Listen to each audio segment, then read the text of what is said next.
날씨가 무척 무덥습니다. 어느 정도인가 하면 제가 오늘 아침에 나오면서 예배당 안에 들어서서 강단에 올려 설교를 하는데 보니까 자켓이 없더라고요. 우습지요. 그래서 자켓까지로 다시 집에 들렸다가 왔습니다.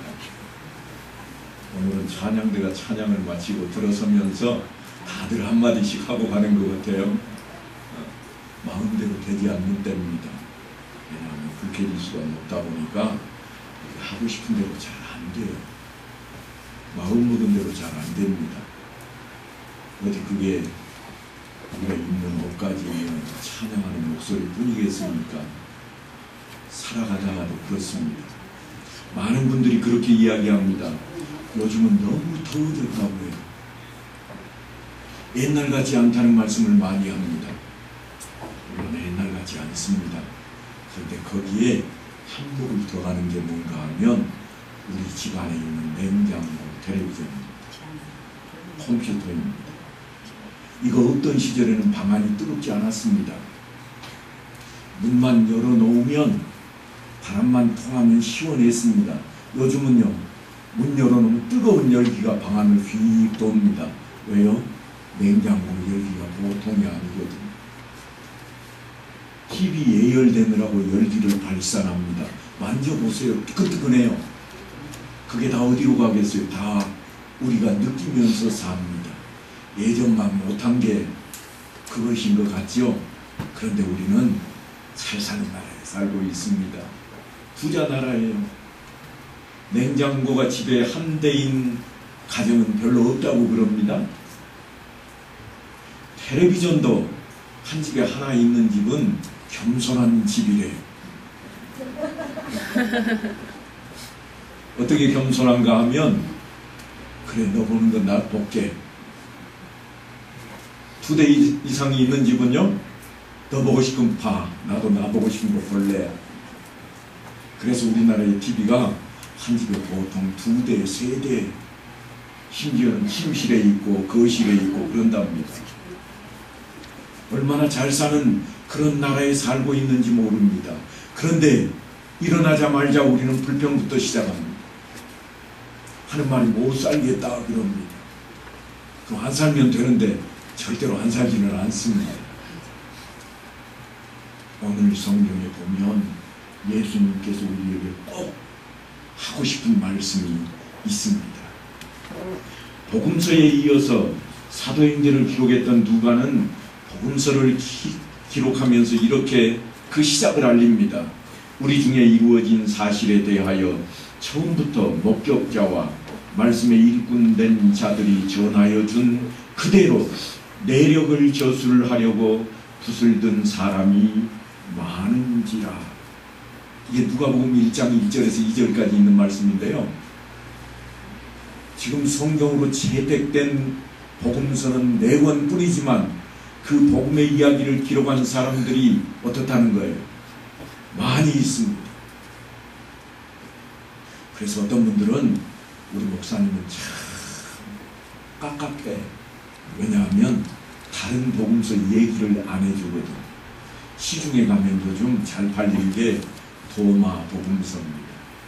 들어보셨나 몰라요. 제가 이야기를 안 하니까 아무도 안 들었을 것 같은데 어느 교회 갔더니 도마 복음서 얘기를 하던데 이런 분들이 북한에 있을 수 있습니다. 하지만 이러한 책들은 많지만 성경으로 채택이 되어 있지를 않습니다. 그 내용 중에 일부는 신학적으로 볼 때 문제가 있기 때문입니다. 그래서 누가가 하는 말이 자기도 그렇게 붓을 들었다는 겁니다. 역사 속에 등장하신 예수님의 세계입니다. 그가 예수님의 탄생 배경을 아주 자세하게 기록하고 있는데 그때에 가이사 아구스도가 영을 내려 천하로 다 호적하라 하였으니 이 호적은 쿠레네오가 수리아 총독되었을 때에 처음 한 것이라. 성경 말씀인데 느닷없이 생뚱맞게 성경의 인물이 아닌 정치가들의 이름이 등장을 합니다. 호정령으로부터 시작이 되는데 누가 천하를 호령하고 있는가 하면 가이사 아구스토라 그래 놓았습니다. 가이사 아구스토는 로마 황제를 지칭하는 말입니다. 그래서 당시에 부르던 언어대로 하면 케이사르 아우구스투스입니다. 그것을 우리말로 음역을 해 놓은 겁니다. 영어로 읽으면 어떻게 되는가 하면 시저 어거스트가 되어버립니다. 다 같은 말이에요. 틀린 말이 아닙니다. 전에도 말씀을 드렸지만 똑같은 이야기가 기록이 되고 있는데 지금 성경에 등장하는 가이사 아구스토가 누군가 하면 로마 초대 황제의 이름입니다. 이전에 로마의 삼두 정치를 제가 설명했던 적이 있습니다. 그때 시저 이야기가 나왔었는데 줄리어스 시저의 양자인 옥타비아누스가 삼두 정치를 접고 첫 번째 황제가 됩니다. 그러니까 가이사 아구스토 그러면 누구를 부르는 말인가 하면 옥타비아누스를 이야기하는 겁니다. 줄리어스 시저가 아닙니다. 황제가 되자마자 그는 자기 이름 앞에 율리우스 케이사르라고 하는 줄리어스 시저 이름을 붙였습니다. 우리식으로 하자면 성을 붙였다 그렇게 생각하시면 됩니다.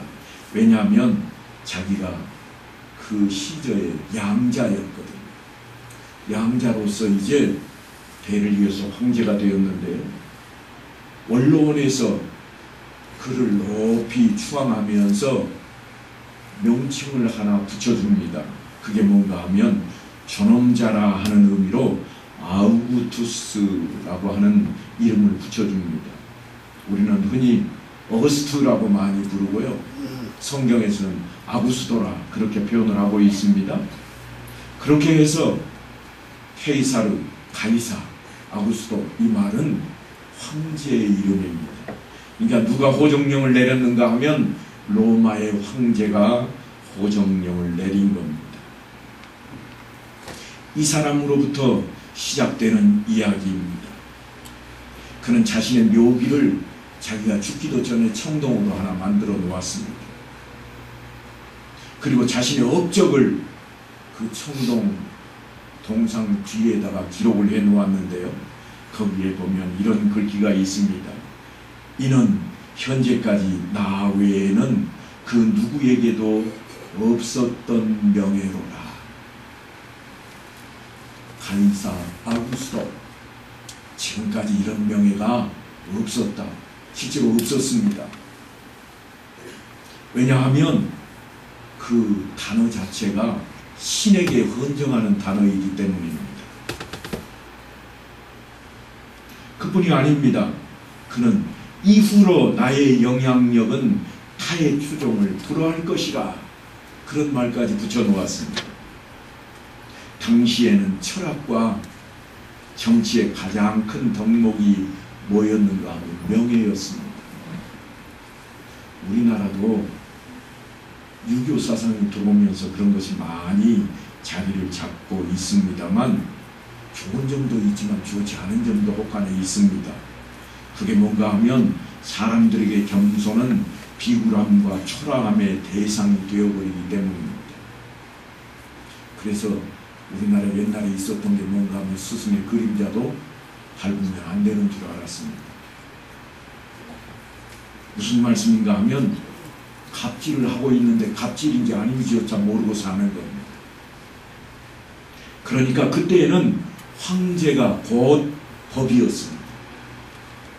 이거를 머릿속에 담고 우리는 성경을 들여다봐야 됩니다. 우리 옛말에 보면 이런 말이 있습니다. 호랑이는 죽어 가죽을 남기고 사람은 죽어서 이름을 남긴다. 그래서 명예를 내세웁니다.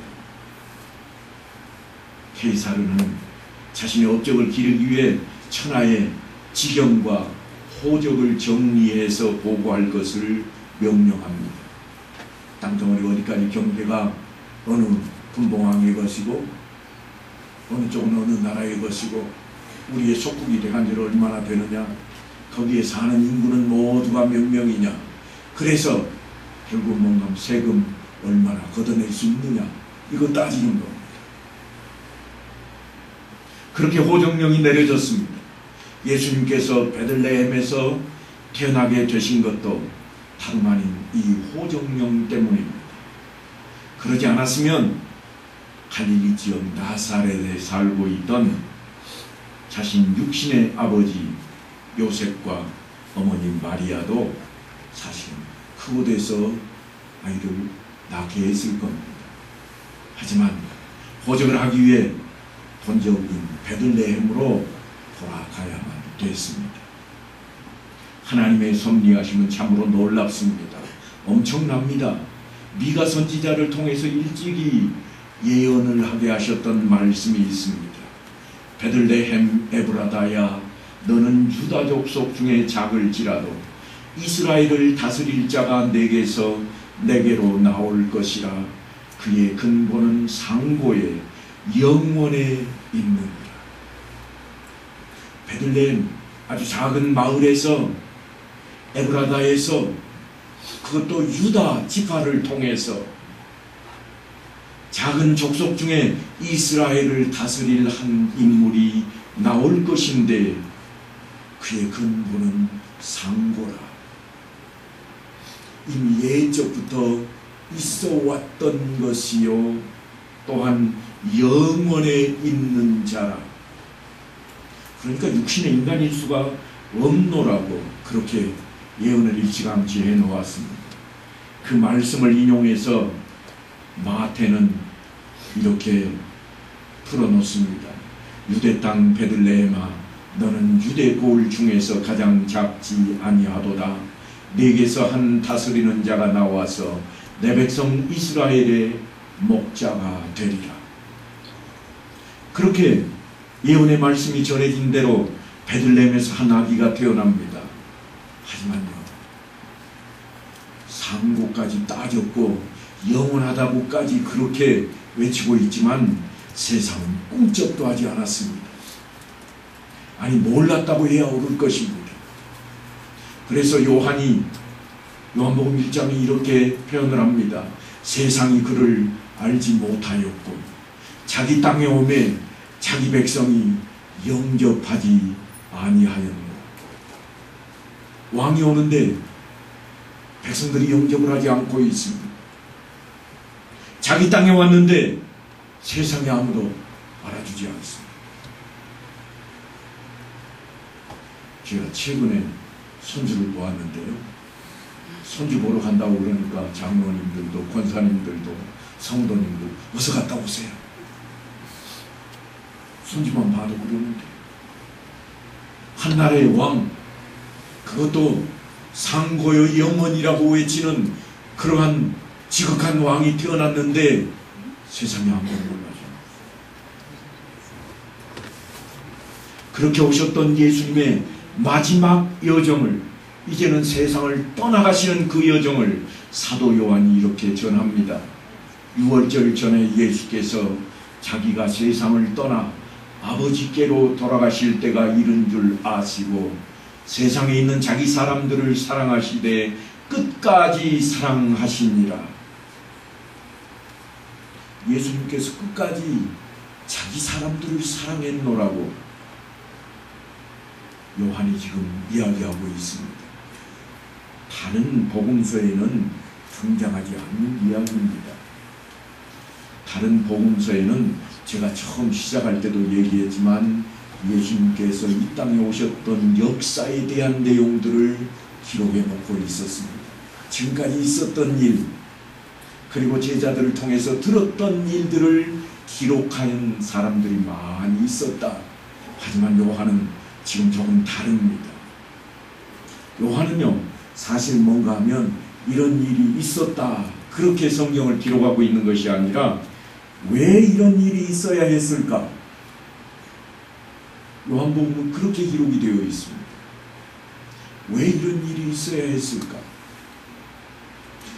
다른 복음서들은 이런 일이 있었다, 역사 중에 있었던 일이라고 강조하고 있지만 요한은 지금 왜 그렇게 됐을까? 그 이야기를 지금 이야기하는 겁니다. 지금까지 예수님께서는 무리들과 또한 유대인들에게 병을 고치시고 기적을 행하며 복음을 전하셨다면 이제 남은 이 한 주간 동안은 어떻게 하실 건가 하면 제자들을 마지막으로 가르치고 격려하는 시간을 갖게 되실 겁니다. 그래서 뭐라고 말씀을 하는가 하면 자기 사람들을 사랑하시되 끝까지 사랑하셨다. 자기 사람들 이렇게 표현을 했습니다만 많이 플러스 내용입니다. 실제로는 나를 따르는 자를 이제부터는 챙기겠다. 그런 말씀입니다. 그런데 그 내용을 보면 따르는 사람을 챙기는 것 같이 보여지지는 않습니다. 여전히 가르치시고 계시는 부분입니다. 유월절은 애굽에서 종살이하던 이스라엘 백성들을 하나님께서 구원하신 사건을 기념하는 절기입니다.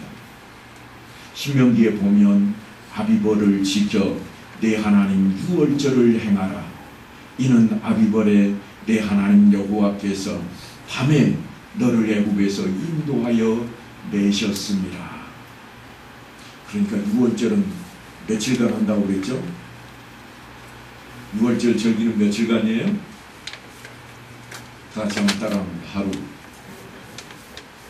조금 더 심하게 이야기할까요? 하룻밤 사이입니다. 유월절 절기는 길지 않습니다. 마치 다른 절기처럼 한 주간이 될 것 같지만 그렇지 않아요. 나머지 이어오는 일주일은 무교절입니다. 꼭 기억을 하셔야 됩니다. 유월절은 하룻밤 지나고 나면 끝나는 거예요. 그래서 유대에서 여행 갔던 사람들이 여행하다가 유월절을 지키지 못한 것 때문에 상고했던 적이 있습니다. 그래서 그날을 어떻게 지킬까? 모세의 법을 따르기로 정합니다. 모세의 법은 어떠했는가? 광야 생활 중에 떠나있던 자들이 한 달 뒤에 지키게 했던 것처럼 지금도 유월절을 지키지 못한 사람은 달랑 하룻밤뿐이기 때문에 한 달 후 보름날 지킵니다. 우리 대보름 1년에 몇 차례 있어요? 하룻밤뿐이잖아요. 똑같은 것 같아요. 그래서 이스라엘 백성들은 이 절기만 되면 양고기를 굽고 무교병과 쓴 나물을 먹으며 하나님께서 이스라엘을 구하신 일을 기억하는 겁니다. 예수님께서도 제자들과 함께 고난당하시기 전에 마지막으로 유월절을 지키십니다. 공관복음에는 그 내용을 아주 자세하게 기록해 놓고 있습니다. 그들이 나가 그 하신 말씀대로 만나 유월절을 준비하니라. 그리고 주님께서도 그날을 기다려왔다고 이런 말씀을 하십니다. 내가 고난을 받기 전에 너희와 함께 이 유월절 먹기를 원하고 원하였노라. 앞에 한 단락이 붙어 있습니다. 내가 고난을 받기 전에. 무엇을 의미하는 말씀인가 하면 십자가 사건을 의미하는 말씀입니다. 내가 십자가에서 죽기 전에 너희와 마지막 유월절 만찬 먹기를 원하고 또 원했노라. 그렇게 유월절 행사가 중요합니다. 우리는 그래서 성만찬이라 그럽니다. 이 만찬이 중요한데 사도 요한은 그 이야기보다 다른 이야기를 하고 싶어 합니다. 다른 공관복음에는요 그 사건을 다루고 있는데 어디에 초점이 맞춰지는가 하면 유월절을 마치고 예수님이 붙잡혀가는 사건으로 바로 이끌어갑니다. 그런데 사도 요한은 조금 달리 원하는 이야기가 있습니다. 왜냐하면 세상에 있는 자기 사람들을 사랑하시되 끝까지 사랑하시니라. 이 말씀에 대한 해석을 달아야 되겠기 때문입니다. 사랑은 뭘 요구한다고요? 오직 나만 그걸 요구한다고 그랬습니다. 지금 요한은 또다시 그 이야기를 하고 싶습니다. 그래서 예수님께서 어떻게 어떤 모습으로 끝까지 사랑하시는지를 보여주고 싶어하는 겁니다. 맨 먼저 꺼낸 이야기가 뭔가 하면 오늘 본문에 등장하는 제자들의 발을 씻기는 사건입니다. 저녁 잡수시던 자리에서 일어나 겉옷을 벗고 수건을 가져다가 허리에 두르시고 이에 대하여 물을 떠서 자기들의 발을 씻기려고 다가오는 주님을 보고 아마 제자들은 기겁을 했을 겁니다. 왜냐하면 발 씻기는 일은 당대에 누가 하는 일인가 하면 하인들이 하는 일입니다. 언제 하는가? 손님이 대문에 딱 들어서면 그때 하인들이 할 일입니다. 대야를 들고 분주히 왔다 갔다 합니다. 여기 앉으소서. 앉으면, 의자에 앉으면 바로 발을 씻겨줍니다. 그리고 수건으로 발을 깨끗이 닦아서 다시 샌들을 신게 만드는 것이 그들의 풍습입니다. 하인들 외에는 그 누구도 다른 사람의 발을 씻겨주지 않습니다. 혹한에 자기 집에 들어가면 하인이 없는 사람은 자기가 손수 자신의 발을 씻어야만 했습니다. 그런데 선생이신 예수님께서 그것도 자신들이 주인이라고 부르는 주님께서 대야를 들고 자기 앞에 나타났습니다. 자신들의 선생이요 메시아 되시는 주님께서 하시는 일에 그냥 넋을 놓고 어안이 벙벙한 모습으로 쩔쩔매고 있을 뿐입니다. 그러는 사이에 예수님께서 베드로 앞에 다가서십니다. 그리고 베드로와 주님 사이에 대화가 이어지는데요. 주여, 주께서 내 발을 씻으시나이까? 그냥 우리말로 번역이 이렇게 되어 있습니다. 주님이 내 발 씻으십니까? 그런 질문 같지만 그런 차원의 말이 아니고 씻을 수 없다는 겁니다. 주님께서는 이미 예상하시고 있었던 일입니다. 그래서 하시는 말씀이 이겁니다. 내가 하는 것을 네가 지금은 알지 못하나 이후에는 알리라.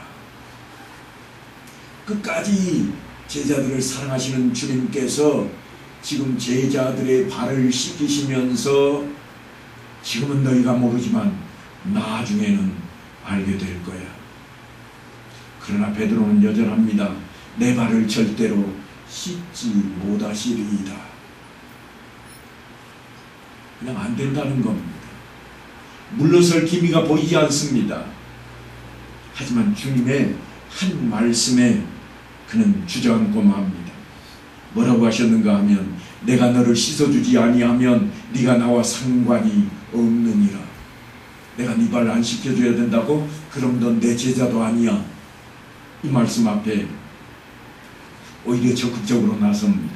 주여, 내 발뿐만 아니라 손과 머리도 씻어 주옵소서. 주님의 의도하심을 전혀 눈치채지 못하고 있습니다. 잘 순종하는 것처럼 보여지지만 주님의 다음 말씀을 들어보면 그런 게 아닙니다. 이미 목욕한 자는 발밖에 씻을 필요가 없느니라. 온 몸이 깨끗하니라.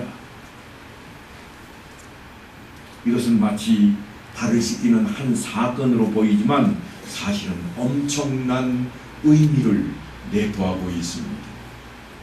사도 요한의 표현을 빌리자면 끝까지 사랑하시는 주님의 모습이 이 안에 담겨 있습니다. 제자들의 발을 씻기시는 일이 끝이 났습니다. 그리고 오늘 본문이 시작되는 처음에 보니까 뭐가 하나 붙어있죠. 뭐죠? 똥배기 하나 붙어있잖아요.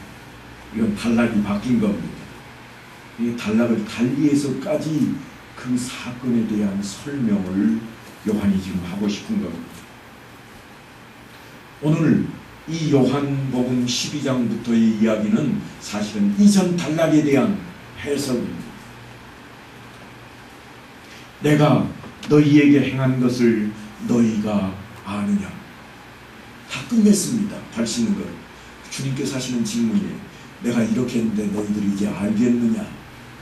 왜 했는지 깨닫겠느냐? 제자들은 모르고 있습니다. 왜냐하면 당시 사람들에게는 기본적으로 섬김과 겸손에 대한 이해가 전혀 없었습니다. 발을 씻기는 일은 당연히 하인들이 하는 일이요, 윗사람들로서는 해서는 안 될 일이었습니다. 그걸 하면 어떻게 되는 거죠? 채통머리 없이 이렇게 되는 거예요. 채통을 지켜야지 뭐하는 짓이요? 지나가는 사람이 다 그렇게 이야기할 수 있습니다.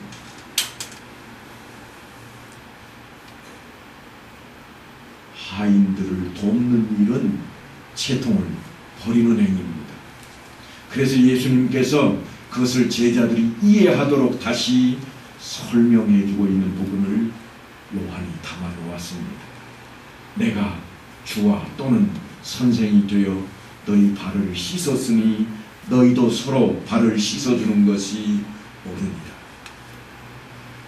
내가 상전이요, 내가 주인인데도 너희 발을 씻어주었는데 너희들도 서로 좀 씻어주어야 되겠다. 이게 내 가르침이라는 거예요. 이게 무슨 말씀인가 하면, 제자들의 자리다툼이 있을 때 주님께서 하셨던 말씀이 있습니다. 주님께서 뭐라고 말씀을 하셨는가 하면, 인자가 온 것은 섬김을 받으려 함이 아니라 도리어 섬기려 하고 자기 목숨을 많은 사람들의 대속물로 주려 함이니라. 다시 말씀드리지만 당시에는 생각지도 못했던 그러한 말씀입니다. 아니, 선생님이 섬김을 받지 않다니요. 아니, 주님이 메시아인데 섬김을 받지 않는 그런 왕이 세상에 어디 있습니까? 그런데 주님께서는 나는 섬기려고 온 왕이 아니라 왕이지만 너희를 섬기겠다. 내가 주님이지만 너희를 섬겨야 되겠다. 내가 선생이지만 너희를 섬기는 일로 왔노라. 아니, 그뿐이 아닙니다. 내 목숨을 다른 사람들을 위해서 나는 내어주러 왔노라. 상상할 수 없는 말씀을 하셨던 그 이야기가 오늘 본문에도 또다시 등장을 합니다. 예수님께서 제자들의 발을 씻기실 때 처음에 베드로에게 무슨 말씀을 하셨는지 한번 생각해 보십시오. 그 말씀은 매우 심오한 뜻이 내포되어 있는 것이 아닙니다. 무슨 말씀이었는가 하면, 내가 하는 것을 네가 지금은 알지 못하나 이후에는 알리라. 심오한 뜻이 담겨 있는 것 같지만 아니요, 그렇지 않습니다. 그만큼 생소하고 어색하고 아주 뜬금없는 그런 말씀입니다. 그래서 도무지 이해하지 못한 겁니다. 요즘은요, 누구나 그렇게 하면 뭐 한다고 그러죠? 갑질한다고. 선생님이 야, 대야에 물 떠가지고 내 발 좀 씻어봐. 그러면요, 1시간도 안 돼서 경찰이 달려올 겁니다. 왜냐하면 신고 벌써 했어요. 누가요? 제자가. 뭐라고 신고했는가 하면, 갑질 현장 목격. 빨리 출두하세요. 그런데 이 당대에는 어떤 시대인가 하면, 발을 씻기는 것은 낮은 사람들, 하인들이 반드시 해야 될 일로 알고 있습니다. 우리나라로 치면 2조 시대까지만 해도 그랬잖아요. 그런 시대에 예수님께서 선생님이 무릎을 꿇고 앉아가지고 제자들의 발을 씻기고 있으니 얼마나 놀랍고 정신줄을 놓아버리지 않았겠습니까? 그런 제자들 앞에 주님께서 한 말씀을 더 하십니다. 내가 진실로 진실로 너희에게 이르노니 종이 주인보다 크지 못하고 보냄을 받은 자가 보낸 자보다 크지 못하나니 너희가 이것을 알고 행하면 복이 있으리라. 내가 너희 발을 씻긴다고 선생이 너희보다 못한 것이냐? 아니라. 주인이 종에 발 씻겼다고 종이 주인 되고 주인이 종 되는 줄 아냐? 그렇지 않다는 거예요. 여전히 똑같지만 그 일을 행하면 복이 있으리라. 여러분 어떤 복을 받고 싶으세요? 우리는 가만히 앉아 있으면 물 떠다가 누군가 발 씻겨주는 복을 받고 싶어 합니다. 그래서 우리는 여행을 갈 때마다 피곤하면 마사지를 받습니다. 시원하다. 돈은 들지만 남이 해주잖아요. 돈 줬으니까 자기 종인 것처럼 생각하고 시원하지 않으면 바꾸라고 그럽니다. 잘하지 못하면 욕설까지 한다고 그럽니다. 잘하면 팁을 주겠지요. 그런데 주님께서는 그런 우리의 복의 관념을 깨버리고 싶어 하시는 그 마음을 요한을 통해 우리를 향해서 드러내놓고 있습니다. 신약성경에는 주님께서 아주 중요한 말씀을 하실 때마다 진실로 라는 말씀을 반복하셨던 것을 보게 됩니다. 종이 주인이 될 수 없고 심부름꾼이 주인이 될 수가 없습니다. 그러나 섬기는 것이 복이요 겸손한 것이 큰 복의 비결이라는 결론을 내리고 있습니다. 그러니까 겸손한 섬김이 최고의 덕목이 되어서 이제부터는 세상이 달라질 것을 예고합니다. 누구를 통해서? 제자들을 통해서 그래야 되겠다는 겁니다. 지금까지의 세상은 절대 그럴 수 없는 세상이지만 주님께서 이제 떠나가시면서 제자들에게 끝까지 사랑하며 가르치시고자 한 내용이 뭔가 하면 이제는 바뀌어야 됩니다. 갑이 을이 되고 을이 갑이 될 수는 없지만 갑인 사람이 을을 위해서 일할 수 있고 을에게 행복감을 줄 수 있는 세상을 만들어야 되겠다고 하는 것. 지금은 이해할 수 없지만 나중에는 알게 된다. 내가 아는 것을 네가 지금은 알지 못하나 이후에는 알리라. 그래서 하시는 말씀이 뭔가 하면 너희도 서로 발을 씻어주는 것이 옳으니라. 여러분 종종 우리가 여름 성경학교나 수련회 때가 되면 수족식이라고 해서 대야에 물을 떠다가 발 씻겨주는 일들을 하곤 합니다. 아무 의미 없이 하는 것은 진짜 의미가 없습니다. 장난으로 한다면 더더욱 문제가 생깁니다. 오늘 주님의 마음이 그대로 담겨 있어야 됩니다. 종이어서가 아닙니다. 섬김입니다. 겸손입니다. 로마 황제 가이사 아구스도의 호정령으로 최고의 지존자이신 하나님의 아들 예수님은 베들레헴에서 탄생을 하게 됩니다. 참 희한합니다. 어디에 누이는가 하면 마국간, 그것도 어디에요? 구유리에 누였습니다. 명예가 가장 큰 덕목이었던 그 당시에 존귀한 자의 자리로 임해야 할 메시아, 가장 낮고 가장 천하고 수치스러움을 드러내고 있습니다. 하지만 하나님께서는 바로 그 사실을 하나님의 아들이 세상에 태어난 증거로 삼고 계십니다. 예언을 하셨고 예언하신 대로 일어나게 하시되 오히려 우리의 생각과는 달리 전혀 엉뚱한 모습으로 증거로 삼고 있습니다.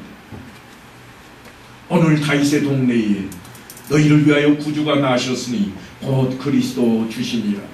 너희가 가서 강포에 쌓여 구위에 누여 있는 아기를 보리니 이것이 너희에게 표적이니라. 가장 낮고 천한 자리에 오는 그 구세주의 탄생을 알리시는데 명예를 최고의 덕목으로 삼고 있던 세상에 누구라도 피하고 싶어하는 초라한 모습을 표적으로 삼고 있습니다. 주님께서 공생애 중에 수많은 이적을 행하셨는데 사람들이 다 놀랐습니다. 그리고 모여듭니다. 그때 주님께서 하신 말씀이 너희가 나를 찾는 것은 표적을 본 까닭이 아니오 떡을 먹고 배부른 까닭이오다. 세상적인 것 얻고자 나를 따라오느냐. 사랑하는 성도 여러분, 여러분 무엇을 찾고 계십니까? 무엇을 쫓고 계십니까? 가이사 아구스도의 화려한 세상입니까? 아니면 예수 그리스도의 초라하고 낮아진 하나님의 나라입니까? 명예와 겸손 그리고 굴림과 섬김 가운데 어느 것을 향해 여러분의 마음이 기울어지고 있습니까? 무엇을 쫓아야 할 것인지 스스로 점검해 보아야만 할 것입니다. 하기 싫고 내키지 않는데도 그리스도인이기 때문에 겸손해야 되고 섬겨야 한다는 것이 결코 아닙니다. 그런 차원의 이야기가 아닙니다. 마음으로부터 우러나와야 되는 차원입니다. 사도 바울은 우리를 향해서 이렇게 권면합니다. 너희 안에 이 마음을 품으라. 곧 그리스도 예수의 마음입니다. 왜냐하면 자기를 낮추시고 죽기까지 복종하셨으니 곧 십자가에 죽으십니다. 이게 주님의 마음입니다. 무조건의 사랑입니다. 세상에 있는 자기 사람들을 사랑하시되 끝까지 사랑하십니다. 그 징표로 우리 목에 걸어주시는 것이 뭔가 하면 겸손한 섬김입니다. 겸손한 섬김은 삶으로 이어져야 됩니다. 나에게 실제로 드러나야만 합니다. 그것을 우리는 신앙생활이라고 그럽니다. 그들로 너희 착한 행실을 보고 하늘에 계신 너희 아버지께 영광을 돌리게 하라. 착하게 살기만 하면 되는가? 그런 차원의 이야기가 아닙니다. 착한 행실 구원의 조건이 아니라 마땅히 믿는 자로 하나님께 영광을 돌리는 삶을 살아가야 하는 것입니다. 그래서 내가 너희에게 분부한 모든 것을 가르쳐 지키게 하라. 이것이 사실은 사도 요한이 오늘 성찬의식에 대한 이야기를 아주 짧게 간단하게 축약해버리고 대야에 물을 떠서 제자들의 발을 씻는 이야기로 우리에게 들려주는 교훈입니다. 십자가의 사건과 새 언약을 세우시는 것이 성찬 예식을 통해서 우리에게 주어진 귀한 모습이라면 사도 요한은 오히려 그 초점을 다른 데 맞추고 있습니다. 성찬 예식이 중요하지 않다는 이야기가 아닙니다. 새 언약을 무시해도 된다는 그런 차원이 아닙니다. 겸손한 삶으로 이어가야 할 것이 요구되는 것입니다. 그게 우리가 하나됨의 목적입니다. 성찬 예식에 참여하는 목적이 될 것입니다. 너희도 대야의 물을 떠다가 다른 사람 발을 한번 씻겨보라. 그런 차원이 아닙니다. 한두 번이 아니라 생활화 되어야 한다고 하는 겁니다. 하라고 원하기는 우리 모두의 삶이 남을 나보다 낫게 여기며 겸손하게 섬기는 자리에 나아감으로써 서로 존중하고 존경받는, 그래서 나의 마음속으로부터 우러나오는 그리스도의 사랑을 전하는 그런 삶을 다 이루시기를 간절히 축원합니다.